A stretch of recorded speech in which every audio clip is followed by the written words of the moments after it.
the description, if you hit that, showing you the summary, the description, all the things you'd expect to see. And then you can do navigate to cache. And a couple of comments on that.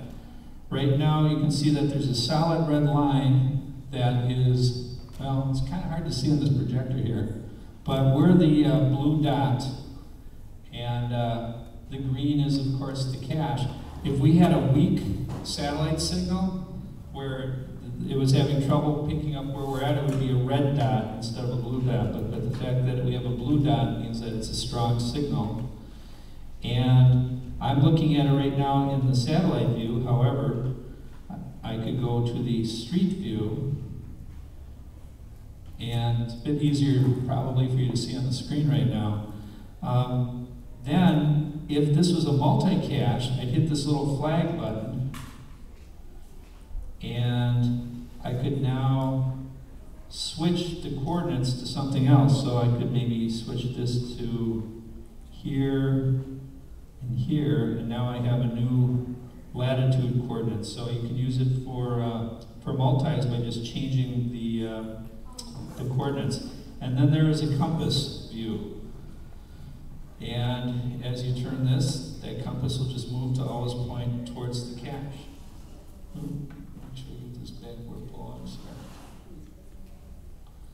Okay, get out of that. Then, after you've navigated to it, it comes time to log it. And when people log caches right now, at least with GPSs, normally they either will go on their computer and log it, or they'll maybe post field notes on their GPS and eventually upload those to geocaching.com. And, let's see, post a log field note. If I select that, it's going to ask me what log type. Found it, didn't find it, write note, needs archive, needs maintenance. If I have a trackable that I want to drop off, I can put that down as well. And right now, here's all the geocoins and travel bugs that I currently have that I could potentially be dropping off at that app. And then after I select the type, if I'm going to, let's say I found it, I can now type in what my message is, and then I can just send that off to geocaching.com by hitting save and send log, which I won't do because I haven't found it. But then I'm done. I've logged it. Yes? You mentioned field notes. It said post a log and field note. Right. Now you're saying that if I try to just put notes down, it's going to automatically go to the geocaching site? No, if you select field notes, they won't get posted. They'll just be field notes that the geocache, I don't know if everybody's familiar with field notes, but the way that that's different is field notes are notes that you're entering, but it's not getting posted at the website yet, but they're there for only you to see until you convert them into an actual log. So the way I'll use field notes is, I may not want to try to type on this little keyboard a 8-sentence log. I might just say, Kim found entry, drop travel bug, and leave it at that, make it a field note. But then when I'm in front of the computer, I may now develop that into something bigger, but that gave me a reminder of what I wanted to say, and just build it up a bit. Anyway, you can also, I won't really show you on here for the sake of time, but with travel bugs, there's some really cool things you can do with this, because you can, let's say you find a travel bug in a cache, and you're wondering what its goal, what its mission is. Well, there's a section here for trackables, and if you, it's this bottom right corner where it says trackables. If I hit that, I can enter the trackable number, the serial number on that, for that travel bug, and I can see right away where it's been, what its mission is, and then I could take it and log it right away if I wanted to. So again, just looking at this outline, with a smartphone, you can do a lot of the stuff that a standalone GPS can do, but there's so much more you can do with the satellite views and the pictures and the real-time downloading of all the different information. couple tips for you. Do you have a question? Do you have to do something special to get like a sound or something if something new is posted? You know, because it's always nice for a first find. Oh, sure. Well, I don't know if y'all heard that about how you can get like instant notification if a new cache is posted. The app will not do that. The way that you can get instant notification if a cache is posted is if you have a smartphone, they usually always have text messaging. And if you text a message to your email address, you'll see what your text message address is. And you can register that at geocaching.com and set it up for alerts so that whenever a new cache is posted within 5 miles or 10 miles, 50 miles, whatever, they will send you a message, not to your email, but to your smartphone as a text message, and that will beep so that you can hear it. And I have found a bunch of first to finds because of this, because I could be like right here, and if a new cache is published, that phone will beep. I have it on silent right now, but that phone will beep to let me know that there's a new cache. And then because this accesses all of geocaching.com's database in real time, as soon as it's published, I can see it. I don't have to go home, log on to geocaching.com and see what that new one is. It's right there. You don't have to have text. Oh, I'm sorry, go ahead. You have to have texting feature. If you want instant notifications, yeah. How did you do that again? Yeah, how did you do that again? The way you do it is that if you, I think this is how you do it. I'm trying to remember how I've done that now. If you send a text to your email address, then when you check your email, you'll see that you received an email from, and it'll be like your phone number at Verizon.net or your phone number at AT&T.net, something like that.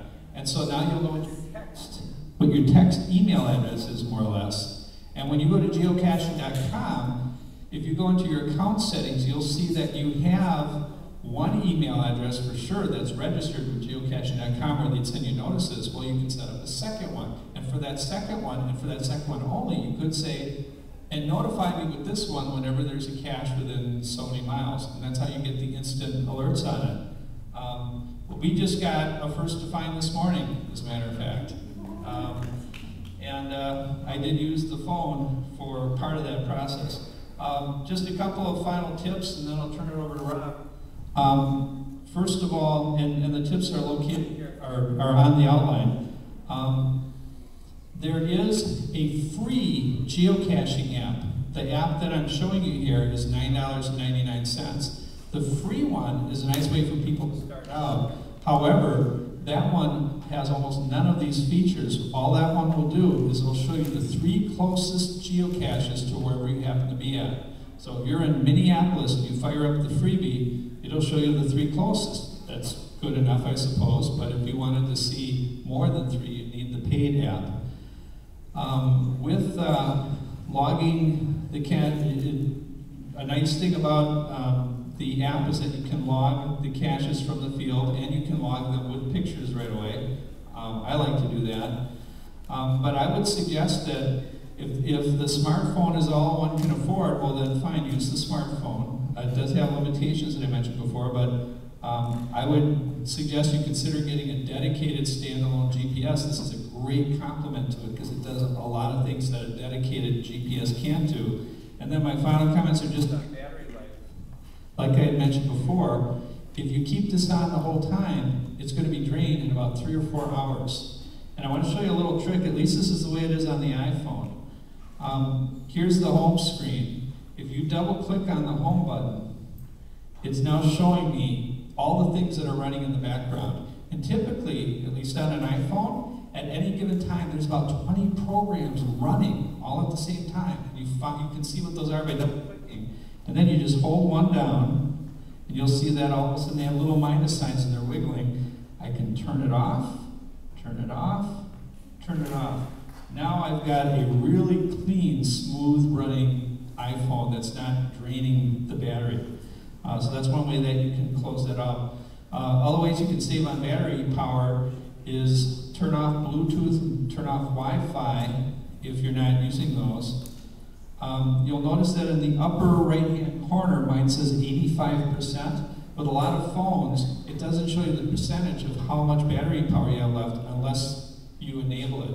So it is something you can enable. And the last comment for the battery thing is you can get extra battery packs that just clip right into it, and it'll give you like another 3 or 4 hours of life. Apple sells them for about $40 each. I got 3 of them off of Amazon for $10 each.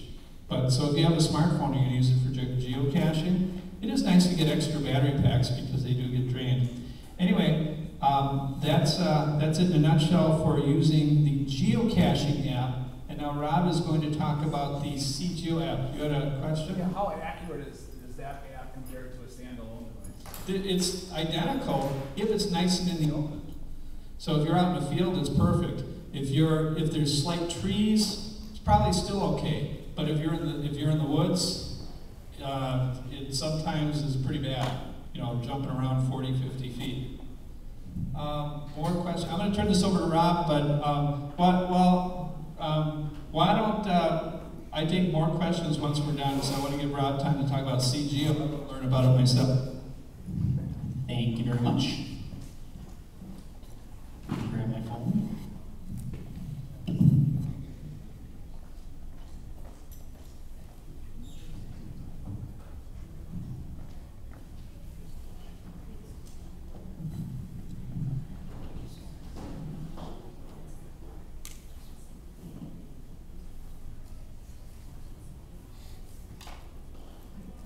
All right.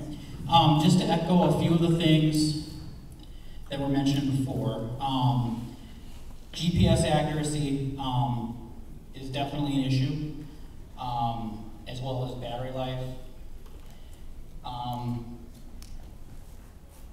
And the GPS accuracy is a lot of it is going to depend on the phone model. Some phone models are going to be far better than other phone models. So, like this is a fairly inexpensive phone, so this one has really not very good GPS accuracy. But if you have a higher end phone, you probably are going to have much better accuracy.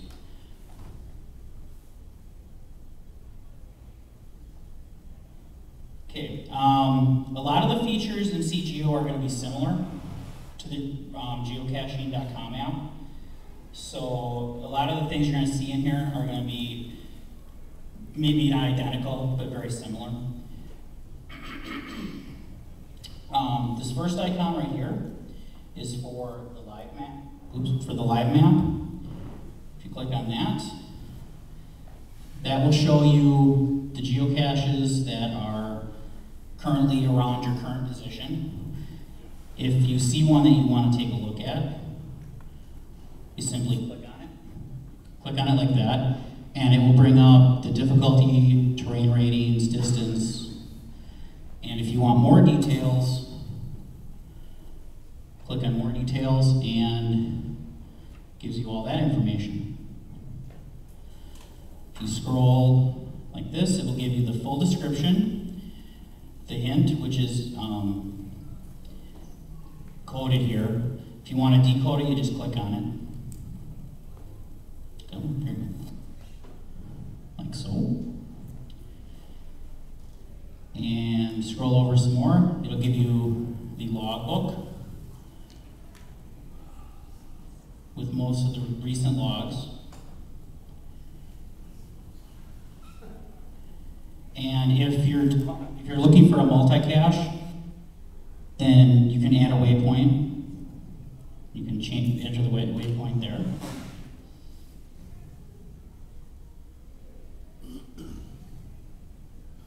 So that's the live map. The next one is nearby. And that is really going to be the same as the map feature, except it's going to be in a list view.